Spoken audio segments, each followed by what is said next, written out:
For advertisement, call 8125893028. Our Gmail maxtvtelugu@gmail.com. Guruji దోషాలు ఉన్నాయి అంటారు, పూజలు చేయించుకోండి అంటారు, దోషాలు పోతాయి అంటారు. ఒకవేళ జాతకాలు నమ్మిన వాళ్ళు ఎక్కువగా కుటుంబ సభ్యులైతే ఇంట్లో పిల్లోడికి కానీ, అంటే అమ్మాయికి కానీ అబ్బాయికి కానీ పెళ్ళి అవ్వాలన్నా లేదంటే భవిష్యత్తులో సెటిల్ అవ్వాలన్నా దోష నివారణ చేయించుకుందాం అనుకుంటారు. పూజారి గారితో మాట్లాడతారు, డబ్బులు ఇస్తారు, పూజలు చేస్తారు. దాన్ని ఎంతవరకు నమ్మొచ్చు? నిజంగానే ఆ దోషం పోయింది అని ఆ దోష నివృత్తి చేసుకునే వాళ్ళకి ఎలా తెలుస్తుంది అసలు? నిజంగానే దోషం నివారణ అయిపోయిందని ఎలా తెలుస్తుంది అసలు? వాళ్ళ జీవన విధానాన్ని బట్టి తెలుస్తుంది కదా అమ్మ. ఉమ్, కుజదోషం ఉంది, దేనివల్ల వస్తుంది? అబ్బాయి ద్వారా వస్తుంది. పెళ్లి చేసుకుంటే అబ్బాయి ద్వారా ప్రాబ్లం వస్తుంది. చిన్న పాయింట్. ఒకవేళ అది చేసుకొని నివారణ అయిపోయింది అనుకోండి, అబ్బాయి ద్వారా ప్రాబ్లం రావద్దు కదా. ఒకవేళ వచ్చింది అనుకోండి, పోనట్టు. ఒకవేళ రాలేదనుకోండి, 99% నేను చూస్తున్నా అండి. ఈ మధ్య కాలంలో చేసే ఏ దోషాలకైనా దాదాపుగా చాలా మంది డబ్బులు ఉన్నోళ్ళు హోమాలు వ్రతాలు చేపిస్తున్నారండి. కొంచెం తక్కువ డబ్బులు ఉన్నోళ్ళు ట్రైన్కు కాళహస్తి వేస్తున్నారు, లేకుంటే త్రయంబకేశ్వర్. ఎవ్వలకు దగ్గర ఉన్న ప్లేసులు వాళ్ళు చూసుకొని చేసుకుంటున్నారండి. ఇక్కడ ఒక విషయాన్ని మర్చిపోతున్నారు. యాక్చువల్గా చాలా మంది పంతుళ్ళకి ఏంటంటే పంచాంగం వరకే ఒక అవగాహన ఉంటుంది. వాళ్ళని కూడా తప్పుపట్టడానికి వీల్లేదు. పంచాంగం వరకే అవగాహన ఉంటుంది. అసలు షష్టాష్టక దోషాలు అనేటి 18 రకాలు ఉంటాయి తెలుసా? 18 రకాలు ఉంటాయి. అది ఏ రకము అనేది మనం గమనించుకోవాలి. First point. ఏ రకంగా వీళ్ళు కలిస్తే దాదాపుగా 70% కలిసే ఉంటారు. ఓ 30% ఉంటే మాత్రం అది తీవ్రత ఉంటుంది. ఆ 30%లో కూడా ఈ 18 రకాలలో ఏ రకం అనేది తెలుసుకొని మనం దాన్ని ముందుకు జరిపించుకోవాలి, పూజ చేయించుకోవాలి. రెండవది, ఈ కాలసర్ప దోషాల గురించి చాలామంది 99% మోసపోయేది అమెరికా నుంచి వస్తారండి. 10 లక్షలు ఖర్చు పెట్టుకొని వచ్చి ఇక్కడ ఏదో చేసుకొని పోదాం అనుకుంటే కాళహస్తి వచ్చిపోతారు. కాళహస్తి వచ్చిపోతారు. నాకు తెలిసినంత మట్టుకు కాలసర్ప దోషం అనేది 27 రకాలు ఉంటుందండి. రాహు దోషం 27 రకాలు ఉంటుంది, కేతు దోషం. ఈ రెండిటి మధ్యలో ఇరుక్కున్న గ్రహాలనే కాలసర్ప దోషం అంటారు. ఈ అన్ని గ్రహాలలో ఇరుక్కున్నాయి అనుకో, అది మహాకాల సర్పదోషం అంటారు. మహాకాలకూట సర్పదోషం అంటారు. ఇందులో 27 రకాలు ఉంటాయండి. 27 రకాలల్లా ఏ రకమో తెలుసుకోవాలి. తెలుసుకోవడంలో చాలా మంది ఆస్ట్రాలజర్స్ కావచ్చు, లేకుంటే కొందరు మహానుభావులు ఉన్నారు, చెప్పగలుగుతారు. అదేవిధంగా చాలామంది 90% ఆస్ట్రాలజర్స్ ఈ ఎన్నో రకమో చెప్పలేకపోతారు, అంత లోతుగా వెళ్ళలేకపోయేసరికి వాళ్ళు చెప్పిందే చేయించుకునేసరికి దోషం. ఇప్పుడు చిన్న మాటనండి, నీ కాలుకు దెబ్బ తాకింది, చేతుకు కట్టు కడితే పోతుందా అండి?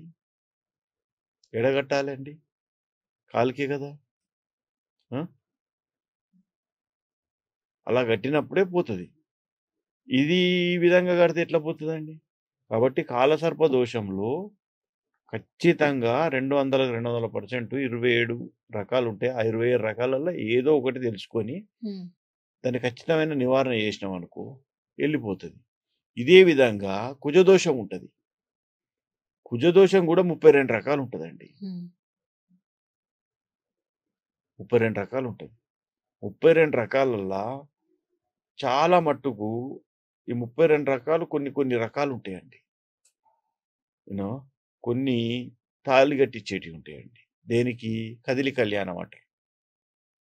అరటి చెట్టుకు కానీ, ఈ మేడి చెట్టుకు కానీ, జువ్వి చెట్టుకు కానీ, ఈ వేప చెట్టుకు కానీ, తెల్ల జిల్లేడు చెట్టుకు కానీ, ఇవన్నీ కలిసి ఉన్న చెట్లకు కానీ ఈ విధంగా 11 రకాల చెట్లకు గాని కదిలి కళ్యాణం చేస్తామండి.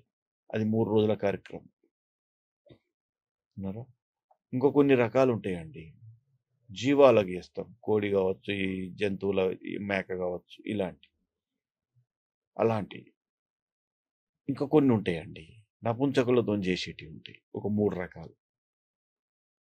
ఏదో కాదండి. జస్ట్ తాళి కట్టేయడమే. అంతే.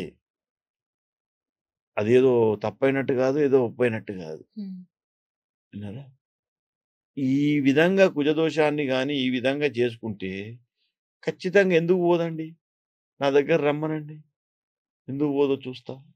అసలు పోయిందని చేయించుకున్న వాళ్ళకి ఎలా తెలుస్తది? మీకంటే కొంచెం కొంతమందిని నమ్ముతాం. నేను చెప్తానండి. ఇప్పుడు ఎగ్జాంపుల్ చెప్తున్నా. పెళ్లయితే లేదు. పెళ్లి కాకపోతే నీకు ఒకవేళ పోయింది అని చెప్పి తెలుసుకోవడానికి జస్ట్ ఒక 48 రోజులు టైం చాలమ్మా. 48 డేస్. 48 డేస్. హ్మ్. నీకు పెళ్లి సెటిల్ అయిపోతుంది. నీ ఫేస్‌లో గ్లో వచ్చేస్తది. హ్మ్. రాహు దశ అనేది నీ ముఖంలో ఉందనుకోండి. నీ ముఖం అనేది వాడిపోయినట్టుంటది. యూ నో మనిషికి ఎప్పుడైనా కూడా ఏ దోషాలు లేని మనిషి చాలా తేజస్సుతోని ఊగిపోతా ఉంటాడు. అదే దోషం ఉన్న వ్యక్తి 24 గంటలు ఏదో ఒక ఆవేదనతోని, ఏదో ఒక విషయంలో రగిలిపోతూ, ఏదో ఒక విషయాన్ని గుర్తు చేసుకుంటూ, ఏదో ఒక విషయాన్ని అది చేసుకుంటూ అదైపోతా ఉంటాడు. కాబట్టి ఈ దోషాలనేటివి పోయినాయి అనుకోండి, మనిషి లోపల తేజస్సు అనేటివి పెరుగుతది. 48 రోజుల లోపట పెళ్లి కానోళ్ళకి పెళ్లయిపోతది. కుజదోషం వల్ల ఏదన్నా అడ్లొచ్చినాయి అనుకోండి, ఆ దెబ్బలు కూడా దాక్కుంటూ అయిపోతాయి. ఇంకో కొన్ని అనారోగ్య సమస్యలు ఉంటాయి, అవి పోతాయి.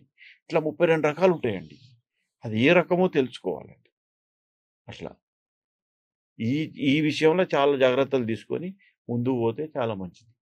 అయితే ఇప్పటివరకు మీరు దోష నివారణ చేసిన చాలా వరకు సమస్యలలో మెయిన్‌గా ఏ దోషాలను ఎక్కువగా నివృత్తి చేసిన సందర్భాలు? మొత్తం చేశానండి. అన్నీ చేశాను. హ్మ్. అన్నీ చేశాను. యాంగ్జైటీది కూడా చేశాను. యాంగ్జైటీ ఎందుకొస్తదో తెలుసా అండి? హ్మ్. చంద్రుడు రాహుతోని కలిసున్నప్పుడు, లేదనుకో రాహు శుక్రునితోని కలిసున్నప్పుడు, లేదనుకో శుక్రుడు చంద్రునితోని కలిసినప్పుడు, ఏదో ఒక భావంలా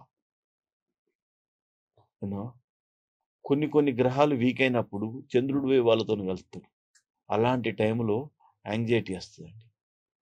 మల్టిపుల్ డిజార్డర్స్ అనేటివి ఇక్కడనే బయటపడతాయి. ఆ టైములో ఇవి ఎక్కడి నుంచి వస్తున్నాయి అనేది గమనించుకొని మన కరెక్ట్ పాయింట్‌లో చేయగలిగితే 200% వాళ్ళకు న్యాయం చేసినోళ్ళం యూనో హ్మ్. అంతేగాని ఈ మెడికల్ పేషెంట్ల దగ్గరికి పోయి, ఈ సైకియాట్రిస్ట్‌ల దగ్గరికి పోయి, ఎన్నో అది చేసి పైసలు ఖర్చు పెట్టి యూనో ఇట్లా అవన్నీ ఇంకా పిచ్చోళ్ళయిపోతారు. యూనో అట్లా. కాబట్టి మంచిగా చూసుకొని ఈ టీవీ చూస్తున్న ప్రేక్షకులందరూ ఈ జాతకాల దోషాలను గాని చాలా బాగా చూసుకొని వెళ్ళాల్సిందిగా నా మనవి. నమస్కారం గురుగారు. నమస్తే.